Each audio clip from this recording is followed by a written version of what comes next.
Fissionary, a show exploring how nuclear powers your world. I'm Mary Carpenter. And I'm Jordan Houghton. Let's jump in.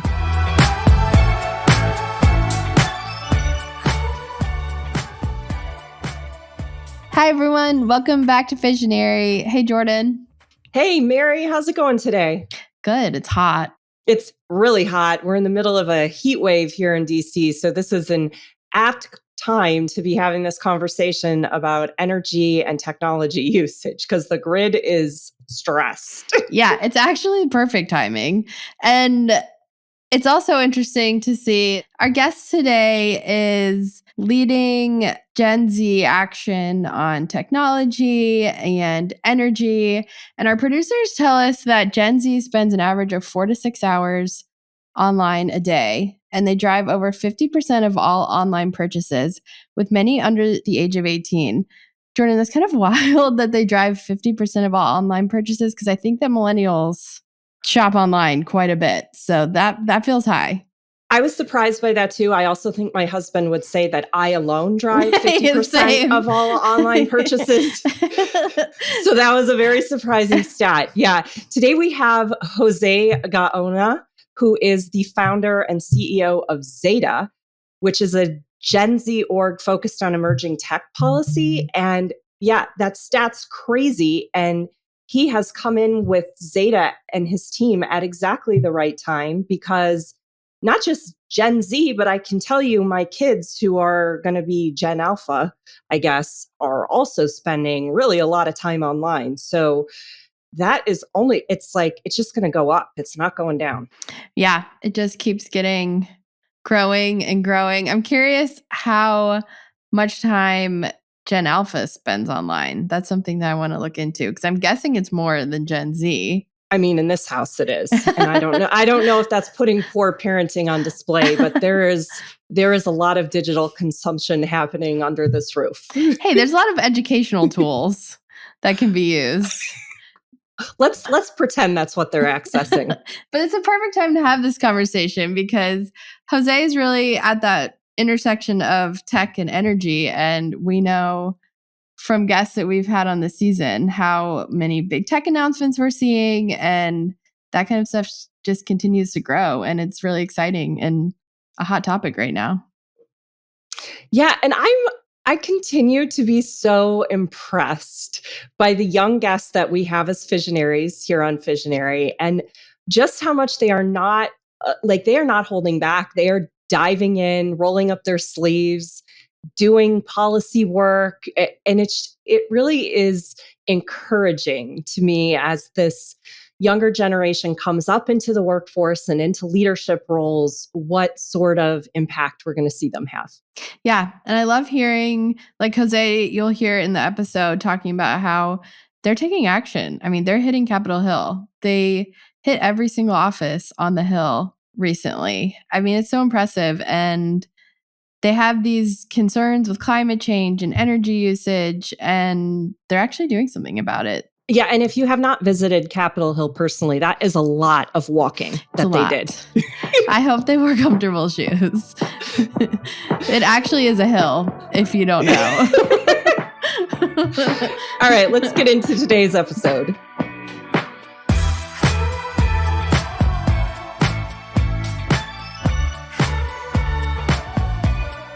José Gaona is the founder and CEO of ZETA, the Gen Z Emerging Tech Action Group. Before launching ZETA, José worked in civil rights, LGBTQ plus advocacy, and conservation, holding national policy roles at just 21. Today, he's building one of the fastest growing youth-led policy organizations in the country. Thanks, José, for joining us. How's it going today? It's going super well, avoiding the heat in Washington, D.C. outside, but staying super optimistic and excited to be a part of the conversation with you all.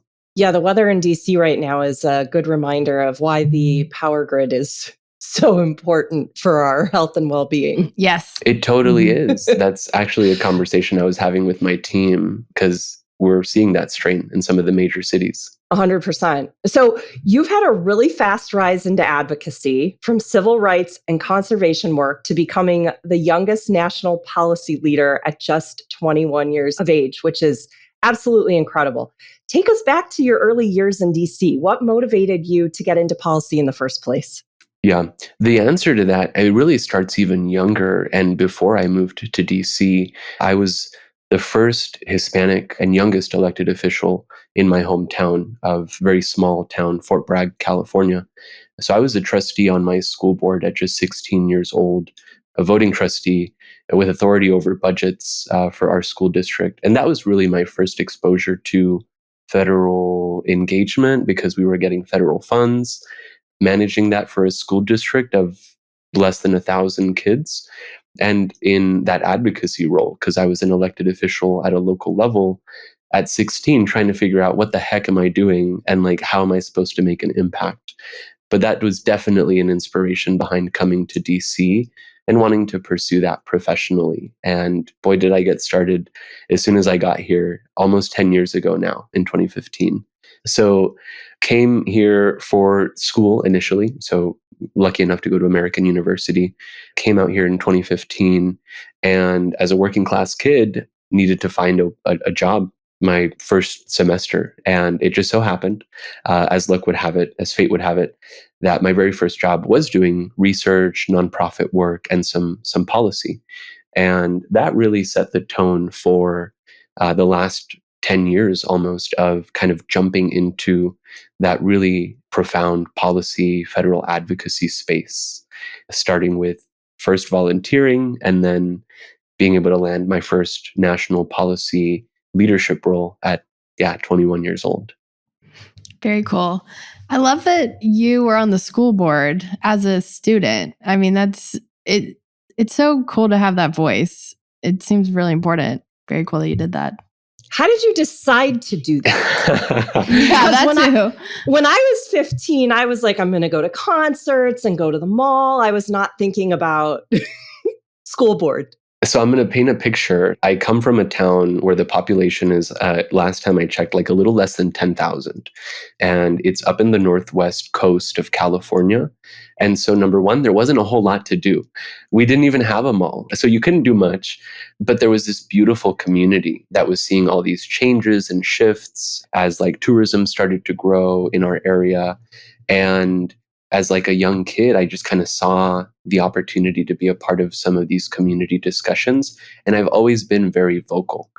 And I at some point heard of an opportunity for a student to be on the school board as a voting trustee, which I think is kind of like the value there, not to just be like a student representative or a student voice, but actually be a voting trustee. I got to make decisions about budgets. I got to make decisions about school transfers that really were impacting people's lives. And at one point had a very personal experience as we were looking at like the efficiency of our English as a second language program, which I was a part of. And I was like, wow, like these are things that have impact, right? But I learned about it through school and I was like, I really want to do this. And I still remember the speech I gave because the folks that vote for that voting trustee position is the students. Kudos to the school board for having a system that allows the student body to pick a voting trustee representative. But like in my speech, I was like, look, we all have something we care about. You probably don't care about this, but I do. And I do because like I think there's value in having a student voice that's putting in the effort to show up and engage with this school board. And so I was actually on that board for 3 years until I had to leave for college. Totally did not beat that I got a letter of recommendation from our superintendent who I worked with for a few years, but it was a really cool experience that taught me the value of just being present in decision-making spaces. Yeah, that's great. So now you're the founder and CEO of ZETA. For our listeners who might not be familiar, can you share what ZETA is and what it's working to do? Yeah, of course. So ZETA stands for Gen Z Emerging Technology Action, and we're a nonprofit organization. And we were founded off of really what is years of experience working at so many different kind of campaign areas or different community issues. I have spent a long time on LGBTQ work at a federal level, organizing, education, civil rights work, education. Most recently, I was the youngest person managing kind of a regional portfolio within the National Wildlife Federation, looking at like public lands, energy, water, and all of that.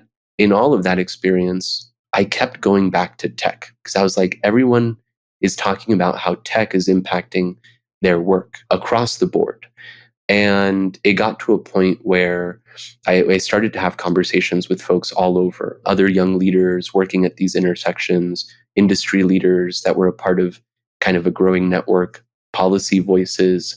And we realized there is a huge gap of some sort of organizing young voice in the tech space that is looking out for the interests of a generation that's going to be around for a really long time, but is not really being presented with a seat at the table. And that's the core vision behind Zeta, is elevating those voices and giving them channels to have seats at the table around tech policy. You can't do that without energy. So who is involved with Zeta and how do you bring in new members? What is the mix of people and companies look like? So originally, Zeta was started with just Gen Z organizing voices, folks who really have led campaigns all over the country on a range of issues, who also saw the value in organizing around tech and tech policy.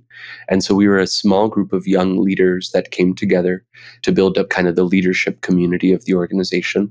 But very, very early on, we caught the attention of some really wonderful leaders in industry who were like, yeah, we need this voice, right? So I've been really fortunate enough to work with multiple Fortune 100 companies around kind of their desire to integrate young voices in tech as well. So we've been working really closely with a lot of our larger telecoms companies, with a lot of our larger tech companies like Google, to name, I think, one of the larger ones, but also our policymakers. We've been really well received as stakeholders in conversation with folks both on the staff side of policy, with like the congressional staff, state leaders, and also the member side, because I think everyone's kind of desiring that perspective, that youth perspective. And that's kind of our growing coalition. As of right now, we stand about 200 direct members, but we're engaging about 50,000 folks every month, digitally mostly. Very cool. Before Zeta, did you have any relationship to energy, specifically nuclear, or was it something you started exploring through this tech lens that Zeta has? This started actually in my conservation work. So, managing a portfolio as a conservationist, looking at, how communities on the ground are balancing a desire to preserve public lands, to preserve water, to think about climate change, while also addressing needs that mostly rural communities have. That started to spark something inside of me. Specifically, we were working with like rural electrical cooperatives. And in that, I learned about kind of these overlapping efforts that folks that work on energy have to like also bring digital connectivity to rural communities. As someone who grew up with very spotty internet in rural California, that really piqued my interest because there are so many folks all over the country that still struggle with just even access, right? To get online, to have stable electricity all over the country. And there's a conversation there with folks that care about our land and water to figure out, how do we build infrastructure well? So my piqued interest started there. And as we pivoted and started building out Zeta, and then I was able to step into Zeta full time, I carried that kind of piqued interest in the back of my head. And I was like, we're going to figure out how to address this in our conversation, in our work, right? It did not take very long for us in building our tech platforms to really understand an earlier point, which is you can't talk about tech if you're not talking about energy. As someone who saw the lack of conversation, particularly agency, that local communities or young folks were having in some of these conversations, I felt really compelled with our Zeta team to integrate energy and that forward-looking energy vision that the digital world calls us to meet into our platforms. So what's the response been like? I know you've been at summits. You were at our policy forum early this year, which is actually where we first saw you speak. And when we saw you, we were like, we have to have him on the show. So what's the response like? And are you seeing Gen Z really rally around the issue the way you expected? We are. And what's been interesting about that is, we've been operating for about 5 months now with our digital education programming and a lot of our advocacy and policy work. And the interest has been phenomenal. There's been a wave of desire for engagement. And I think that's because of who we are as a generation. When you think about Gen Z, it's a generation defined by proactiveness, by kind of like a really critical understanding that like we need to do things now, right? We need to build infrastructure now. We need to address climate now. We need to think about like the economy now. And so like it's interesting. Some folks are kind of surprised by how positive the response and engagement has been. But to me, it's just kind of like that validation that this is exactly who our generation is. They're ready to engage, and they were just looking for an opportunity to channel themselves. You've spent time on Capitol Hill advocating with your team. And as a youth-led organization, I imagine that that's come with both opportunities and challenges. What's the experience been like overall? Yeah. So I think there's actually some interesting context in what my advocacy experience has been thus far. I've brought folks to DC to advocate who are local elected officials, state elected officials, academics, young adults, college students, community business owners. I have brought almost every profile of person that you can think of to Washington, D.C. to engage with federal policymakers. In the largest campaign that I've ever organized, over the course of just 6 weeks, we literally had people touch all 535 offices in Congress and 12 different federal agency entities, all within the span of like 3 days. That's amazing. Lots of walking. Yeah. That was a lot of work. And thankfully, we had over 100 folks who were coming, a wave of folks who were coming to execute all of that. But I've been a part of some of these really massive campaigns.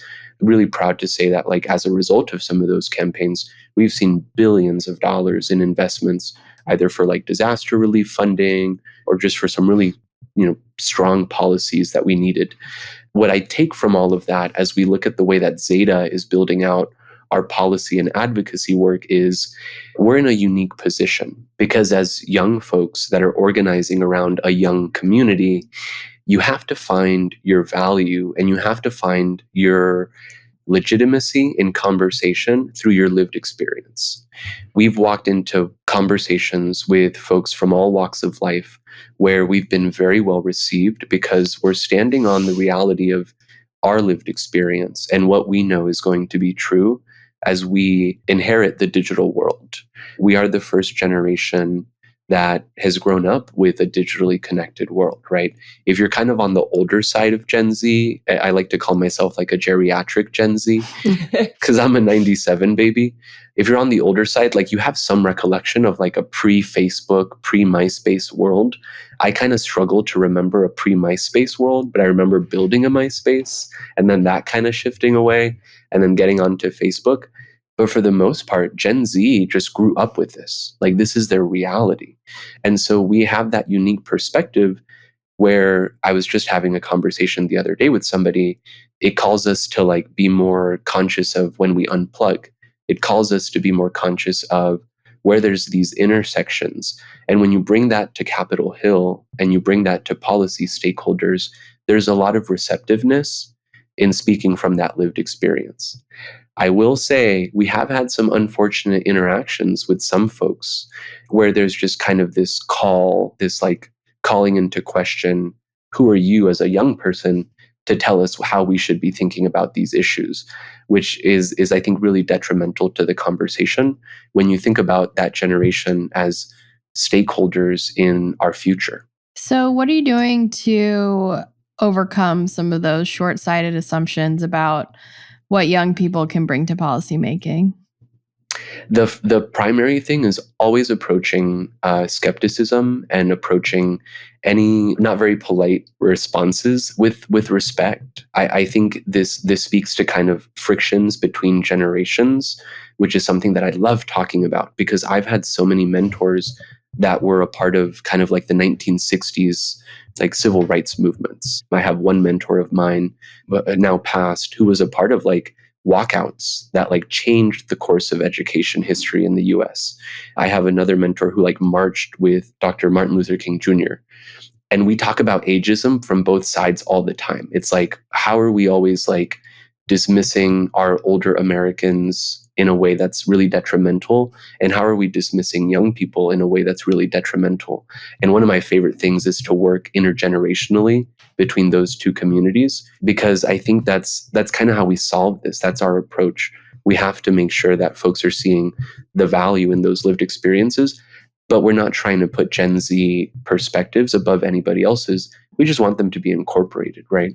That seems fair. Yeah, absolutely. And I think bringing up ageism in both ways is really great, because to imply that one age group is more important than another at this point, a younger generation are the future leaders, and in many cases stepping into leadership roles now. So it is really important to make sure that that voice is heard and reflected in policy. So kudos to you and ZETA for pushing to make that happen.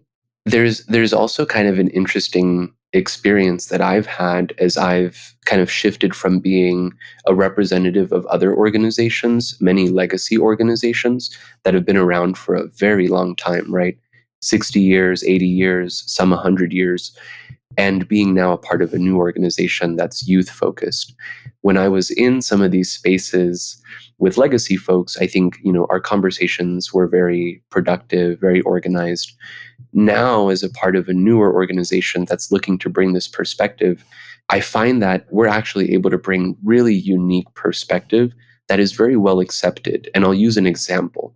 So everywhere I go with industry that's engaging in tech, and this has been happening very, very much with our folks working on nuclear energy, we run into this question of workforce, right? And that to me is so fascinating, because Gen Z is unique in that they're smaller than every generation before them. We just literally have less Gen Z to integrate into the workforce than past generations, right?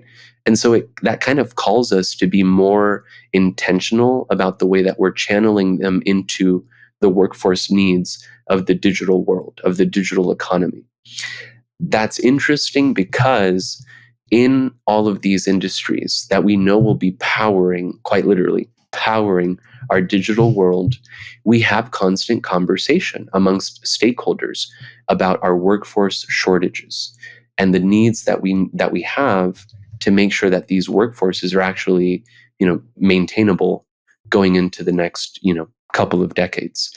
That to me is very, very ironic, because Gen Z is over here on one side saying, we're a little concerned about AI automation. We're concerned about shifting economies. We're concerned about having well-paying, stable, middle-class jobs.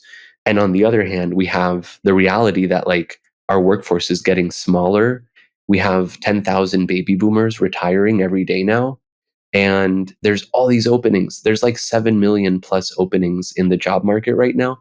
And we're not channeling Gen Z into them. And it's like a super missed opportunity for us to really say, let's engage them as stakeholders so that they're a part of the conversation to actually make sure that we're meeting these needs in the workforce. Energy is a great component there in the conversation, nuclear energy specifically, because we know that we have to continue to channel intentionally our youth into these industries, right? So that's my example of like where us existing and us being a part of these conversations around tech and tech policy just makes sense, because we're the ones that are saying, let's create better channels of communication across social media where our generation is consuming ideas and forming vision of what they want to do with their lives to make sure they're being channeled the way they need to be. Let's talk about nuclear. So, how do you think Gen Z views nuclear from your perspective? I think that's one of my favorite questions, because there is a lot of pop culture reference when we talk about nuclear energy. And what I have found with our generation is that we don't hold these misconceptions around nuclear energy in the way that I do think older generations have as a result of their lived experience with some of the disasters that we've seen in the past, or like the pop culture references like the green slime, right? Radioactive slime, kind of these like Simpsons like style like visions of what nuclear energy is. Gen Z doesn't have that. They're young, they're coming in with like a fresh perspective, and they're also coming in with a very unique take on climate and how climate intersects with energy. Gen Z is the first generation where across the political spectrum, regardless of who you ask, a majority of them want something done about climate. They just want climate solutions. And also, they use technology very disproportionately. So when you combine those two things, you get like what I describe as like that perfect, like X marks the spot on nuclear energy. Because for a very pragmatic, very well connected, very educated generation, they're very prime to understand the value and think critically about these misconceptions around nuclear energy. What do you think resonates the most with Gen Z? Is it climate? Is it the tech? Is it workforce career paths? I would say that it's a mix of all of that, because when you poll Gen Z about what their primary concerns are, right, politically, what are their hot button issues, climate is always one or two across, again, the political spectrum. So climate is a priority. And we know that when we look at all of our options, we put all of our clean energy options on the table, nuclear energy is the only well understood energy form that we have that can serve as a base load energy infrastructure build to move away from fossil fuels. And I think that is what resonates with Gen Z, is that narrative. I think we need more of that narrative, but I think that's a huge resonating point. At Zeta, we're hoping to continue to build our education work so that the workforce development opportunities are also a primary point of support in Gen Z. But I think there we have a lot of work to do still, because there is this misunderstanding around the very, very few, right, few opportunities to work around nuclear energy, when the reality is the industry presents a plethora of worker opportunities that we should know about. So I know you mentioned Google earlier in our conversation. Do you think that the interest from big tech companies in nuclear is changing how Gen Z is looking at jobs in the industry? Do you think that these tech companies are starting to help recruit people into the industry in Gen Z? I think that's true. I think as we have some of these very large companies that Gen Z understands really build the digital infrastructure of their lived experience on the digital world, and as they start to build out conversation and priority around nuclear energy as a means of meeting some of their targets for carbon emissions reductions, Gen Z is starting to be educated through that on the value of nuclear energy as well. Because if you talk to any Gen Z, right, they know that to get online every single day, scroll through their reels, spend the like 4 to 6 hours a day that they do on social media, these companies need to power themselves, right? To use ChatGPT, these companies need to power themselves. And so I think they are being educated through these investments that tech is making in industry.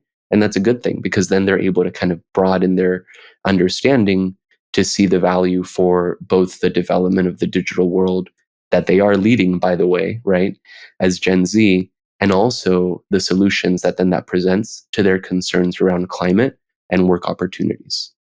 What does nuclear advocacy look like through Gen Z's lens? This is super interesting because we've had a range of conversations with stakeholders, and I'll use our engagement with some congressional offices as an example.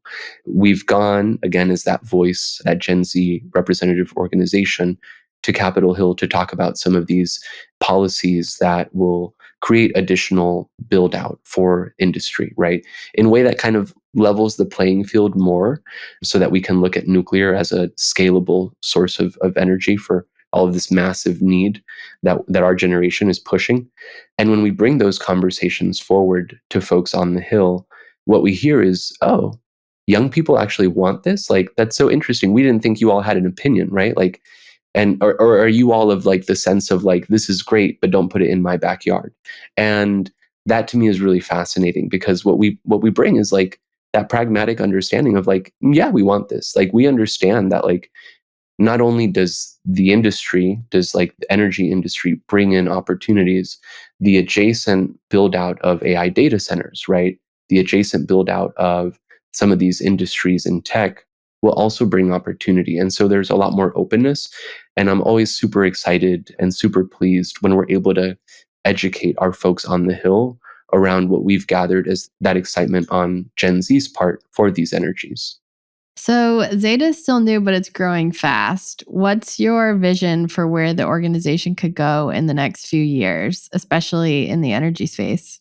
I have been surprised, pleasantly surprised every single day by the growth and the development of the network around Zeta. Every single day, I see us less and less as this small ragtag team of young folks trying to organize around tech policy, and more as a movement of young people who recognize that the time to lead is now. And so, even though over the last 5 months of building out our educational programming and our policy work, we have grown to now engage about 50,000 folks digitally every month. My hope for the broader movement around the work is that we have young folks that are really pushing themselves to be educated across all of our campaign areas, including energy, and then mobilizing to engage with local stakeholders and decision makers, because we all know all politics is local. I say that through lived experience at the state level and at the federal level. We just need more active young folks. And in an era where some of these young folks are entering their kind of adult lives after the pandemic, we need to kind of kickstart that up again, that kind of advocacy mindset. And so that's our vision and my vision for Zeta, that we just continue to grow our network and that we motivate young people all over the country to learn and then lead in tech policy spaces. What does success look like for you in this world? Is it policy change, cultural shift, a network of leaders? What do you hope to see? I'm going to answer this in a personal way. I was looking back to my personal essay that you submit when you apply to college, as I was hoping to come to Washington, D.C. And in that personal essay, I wrote kind of three things. I said, I really want to move to D.C. and I want to be a part of this community here because I want to give back to the Hispanic community. A lot of the work that I've done has been with the Hispanic community. I want to find an advocacy voice in the LGBTQ community. And then two, I want to impact change in a policy way. I want to be a part of some federal policy impacting. I think it's safe to say over the last 10 years, I've successfully started to integrate myself into those spaces. And without kind of veering off too much, like I've organized LGBTQ cultural programming at the Kennedy Center, which is like the home of like American culture. I was a curator there, a community curator, kind of like a guest curator. I have been a part of some of the largest policy wins supporting communities that are new to the country, right? Migrant communities that are giving back and then becoming a part of the American infrastructure. And I've been a part of a lot of other policy work. So I would say that success is a mindset, and I'm definitely in that mindset. But I have hopes for Zeta and for the work that we're doing, that we just continue to impact people. Every time I'm able to do something, even if it's the smallest thing, for another young person to feel empowered to act on any of these issues, I feel like we're succeeding, even if it's just one person. That's great. So for young people listening who want to start something or advocate for change, but feel like they don't have the credentials, what advice would you give them? Credentials are something that you can find through hard work and education. I think there's obviously a very important role that our academics play in being engaged around policy and advocacy. And I love doing that. I was actually talking to some folks this morning about some co-authored articles around our work in nuclear energy. And so definitely incorporate the academics. But the reality is everyone has a contributing voice, right? A narrative, a lived experience that is valuable. So I would, one, absolutely encourage folks to visit our educational resources on YouTube at Connect Zeta, visit our website, and two, join our network. We have some network building opportunities that folks can look into on our website, and we're about to launch a campus affiliate structure all over the country. where we hope to continue to engage specifically our college-age students who want to learn about tech as a career opportunity, as a policy area to look at, or through that, some of our more specific campaigns like energy work. Last question. What book are you reading or just finished reading that you would recommend to our listeners? Yeah, this is such a great question. And I'm like a huge fan of audiobooks. So like that's how I usually will digest my content. One of the most recent books that I read that I think was really fascinating, particularly as a founder who's constantly reminding himself to be patient, is called The Compound Effect. And it really looks at how we are making intentional small steps in our day-to-day to get where we want to go, but focus less on the speed and more on the intention and the building of healthy habits. I think that's really valuable. That's awesome. Going on the list. Yeah, I have to read that. That sounds great. It's really good. Like a perfect summer reset book. Yeah. Have a good perspective. I constantly struggle with the desire to move quickly, right? It's like, we need to build this, we need to do it now. And it's sometimes, I think, really valuable to think about how do we actually slow down to go far, right? To build sustainably. It's a good book for folks in DC to read. Yeah, for sure. For sure. 100%. I feel like we should all dive in. This was so interesting. Very so easy much. to chat with you too. I loved it. Oh, I'm so glad. I'm so glad. I'm excited to be a part of the program.